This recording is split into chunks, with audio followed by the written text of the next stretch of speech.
Manik, saya dari kelompok 5. Saya akan mempresentasikan PPT dari hasil ringkasan jurnal kami yang dimana berjudul pengembangan bibit nanas dengan metode kultur jaringan tumbuhan, kultur kalus nanas, Ananas komucus L. Baik, di sini saya akan menjelaskan apa-apa saja isi dari PPT dari kelompok 5 yang berjudul pengembangan bibit nanas dengan metode kultur jaringan tumbuhan, kultur kalus nanas, Ananas komucus L, yang dimana anggota dari kelompok 5 itu yaitu saya sendiri Mika Selviana Manik, kemudian Yani Pesianipar, kemudian Iwan Dani, kemudian Wahyu Richard, dan kemudian Aldi Prasetyo. Baik, saya akan menjelaskan bagian botani tanaman, yang dimana nanas merupakan tanaman buah yang berasal dari Amerika tropis, yaitu Brazil, Argentina, dan Peru.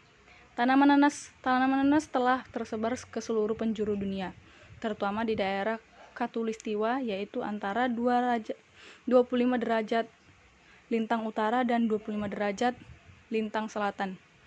Klasifikasi tanaman nanas adalah sebagai berikut: Kingdom Plantae, divisi Spermatophyta, kelas Angiospermae, famili Bromeliaceae, genus Ananas, spesies Ananas komucus L. Kemudian ada kultur jaringan atau in vitro. Kultur jaringan adalah suatu teknik mengisolasi sel protoplasma jaringan dan organ dan menumbuhkan bagian tersebut pada nutrisi yang mengandung zat pengatur tumbuh 5 tanaman pada kondisi aseptik, sehingga bagian-bagian tersebut dapat memperbanyak diri dan bergenerasi menjadi tanaman sempurna kembali. Prinsip utamanya adalah perbanyakan tanaman dengan menggunakan bagian jaringan tanaman, yaitu jaringan akar, tunas, polen, dan yang lainnya, menjadi tanaman utuh sempurna di kondisi in vitro menggunakan media buatan yang dilakukan di tempat steril. Pemanfaatan teknologi kultur jaringan diantaranya untuk bertujuan perbanyakan bibit. Beberapa kelebihan dari penggunaan teknik kultur jaringan dibandingkan dengan cara konvensional adalah: 1. Faktor perbanyakan tinggi. 2. Tidak tergantung pada musim karena lingkungan tumbuh in vitro terkendali. 3. Bahan tanaman yang digunakan sedikit sehingga tidak merusak pohon induk. Tanaman yang dihasilkan bebas hama dan penyakit meskipun dari induk yang mengandung patogen internal. 5. Tidak membutuhkan tempat yang sangat luas untuk menghasilkan tanaman dalam jumlah banyak. Saya akan melanjutkan presentasi dari teman saya. Kultur kalus penting dilakukan untuk berbagai kepentingan, antara lain untuk mempelajari pola regenerasi, induksi variasi somaklonal, transformasi genetik, produksi metabolit sekunder. Membuat kalus berarti menginduksi kalus dari bagian tanaman tertentu dengan jalan dirangsang secara hormonal. Kultur kalus juga digunakan untuk perbanyakan klon tanaman melalui pembentukan organ embrio dan regenerasi varian genetik, mendapatkan tanaman bebas virus, dan sebagai sumber untuk cryopreservasi. Keberhasilan dalam penggunaan metode kultur jaringan sangat tergantung pada media yang digunakan. Media merupakan faktor penentu dalam perbanyakan dengan kultur jaringan. Media tumbuh pada kultur jaringan sangat besar pengaruhnya terhadap pertumbuhan dan perkembangan eksplan serta bibit yang dihasilkannya. Komposisi media yang digunakan tergantung dengan jenis tanaman yang akan diperbanyak. Media kultur yang baik seharusnya menyediakan unsur hara baik makro maupun mikro, sumber vitamin dan asam amino, sumber karbohidrat, zat pengatur tumbuh, senyawa organik sebagai tambahan seperti air kelapa, ekstrak buah, dan lain-lain. Bahan pemadat yaitu agar-agar dan grapelite juga menyediakan arang aktif untuk kasus tertentu untuk tanaman. Untuk melakukan perbanyakan nanas dengan teknik in vitro dibutuhkan beberapa zat pengatur tumbuh untuk menginduksi pertumbuhan dan pengakaran nanas. Salah satu komponen media yang menentukan keberhasilan kultur jaringan adalah jenis konsentrasi zat pengatur tumbuh atau ZPT yang digunakan, jenis dan konsentrasi GPT tergantung pada tujuan dan tahapan pengkulturan.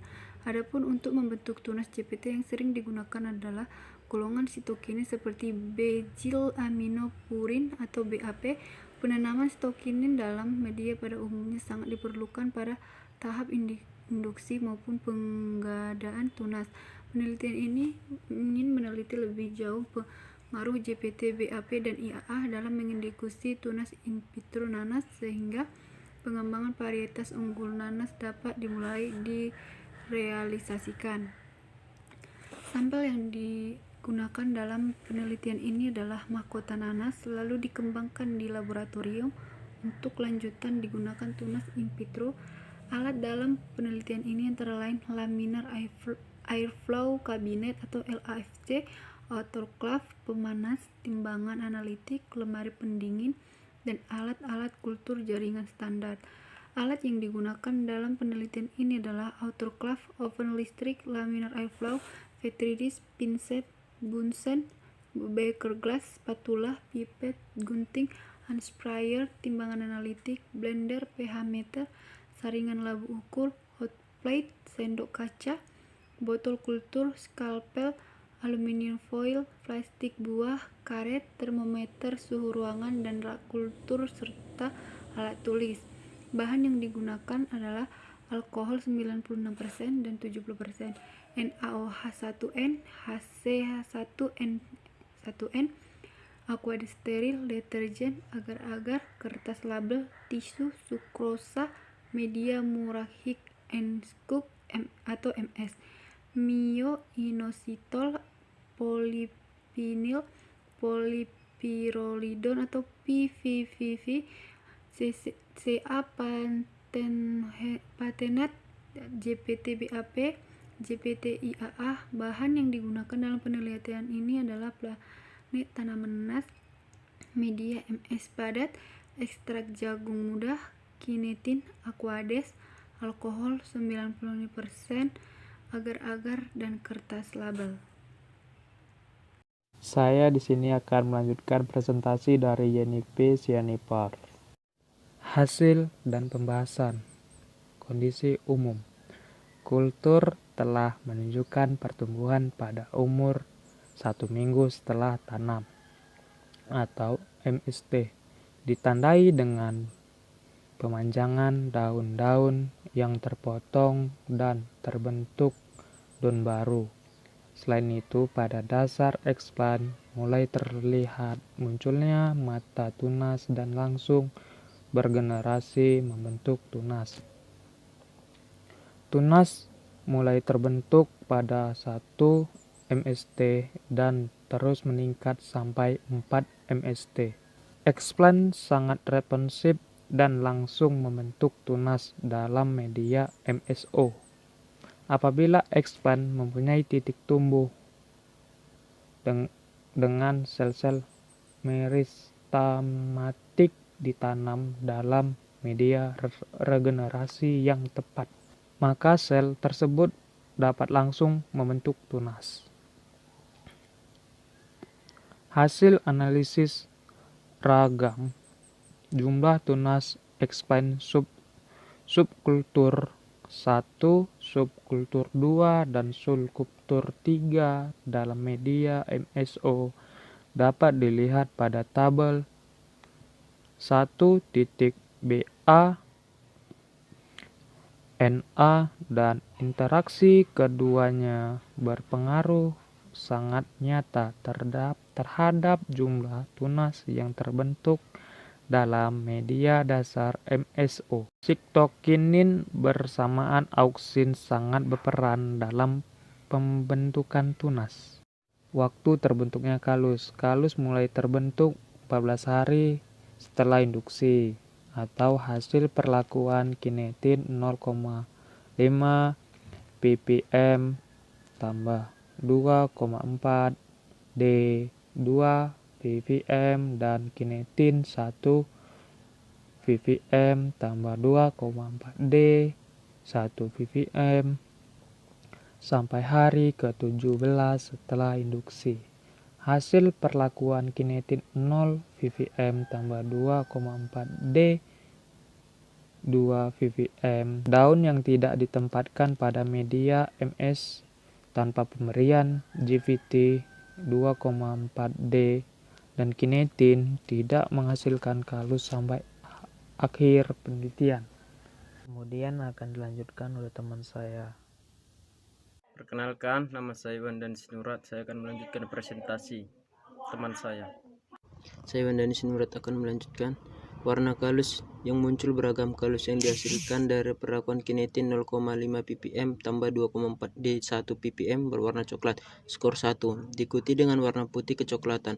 Perlakuan kinetin 0, ppm tambah 2,4 D 2 ppm, kinetin 1 ppm tambah 2,4 D 0 ppm, skor 2, hingga berwarna hijau keputihan, skor 6, kalus putih kekuningan hanya dihasilkan dari perlakuan kinetin 0,5 ppm tambah 2,4 D ppm, skor 4, tidak dihasilkan kalus yang berwarna kekuningan, hijau, kekuningan, dan hijau.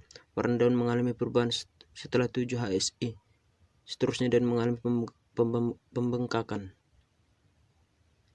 Warna daun semakin berubah menjadi coklat. Beberapa daun membengkak dan membentuk kalus yang bergerombol setelah 28 hari induksi kalus. Warna kalus yang baik adalah putih kehijauan. Jika kalus berwarna coklat, ada banyak kemungkinan terjadi pada explaining kalus tersebut. Warna putih kecoklatan pada kalus dapat dikarenakan adanya senyawa fenon yang keluar dari kalus. Penyebab pencoklatan kalus dapat disebabkan karena perlakuan mekanik pada saat pemotongan explain atau alat yang digunakan terlalu panas ketika sterilisasi secara kimia. Saya akan melanjutkan presentasi dari Iwan Dani Sinurat. Oke, saya Aldi Prastio yang melanjutkan presentasi ini. Tinggi planet data. Pengamatan tinggi tanaman planet nanas terhadap pemberian ekstrak jagung muda dan kinetin pada media MS secara in vitro pada umur 8 minggu setelah tanam dapat dilihat pada lampiran 4. Dari hasil analisis sidik ragam ANOVA dengan rancangan acak lengkap atau RAL, faktorial terhadap pengamatan tinggi tanaman planet nanas menunjukkan pengaruh nyata pada faktor pemberian ekstrak jagung muda dan kinetin serta interaksi kedua perlakuan menunjukkan hasil yang nyata. Pada tabel 1 disajikan data rataan tinggi tanaman pada umur 8 MST beserta notasi hasil uji beda menurut metode Duncan Multiple Range Test atau DMRT 1%. Jumlah daun.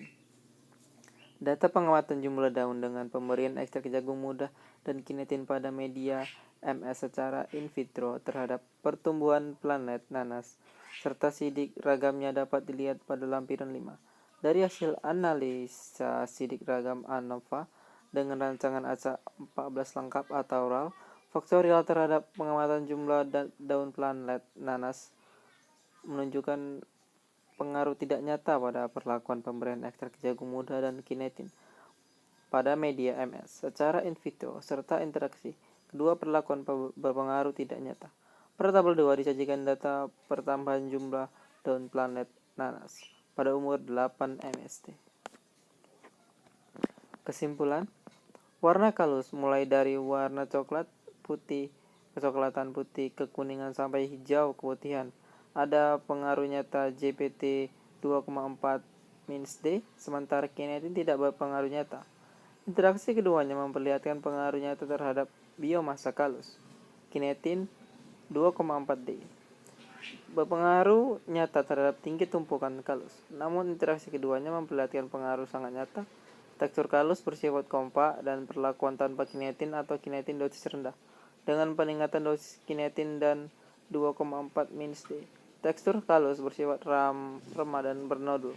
Ada pengaruh sangat nyata perlakuan GPT 2,4 -D, kinetin dan interaksi keduanya terhadap luas permukaan kalus. Zat pengatur tumbuh atau ZPT, sitokinin, auksin tidak berpengaruh pertambahan jumlah tunas, namun interaksi keduanya mempengaruhi jumlah tunas. JPT sitokinin, auksin, berpengaruh terhadap jumlah daun, interaksi keduanya tidak mempengaruhi jumlah daun. JPT sitokinin berpengaruh terhadap jumlah akar, auksin, dan interaksi keduanya tidak mempengaruhi jumlah akar. Semakin tinggi konsentrasi sitokinin yang diberikan akan semakin menurun jumlah akar yang terbentuk. Dibutuhkan kombinasi tertentu untuk meningkatkan jumlah tunas, jumlah daun, dan jumlah akar tanaman nanas. Sekian, terima kasih.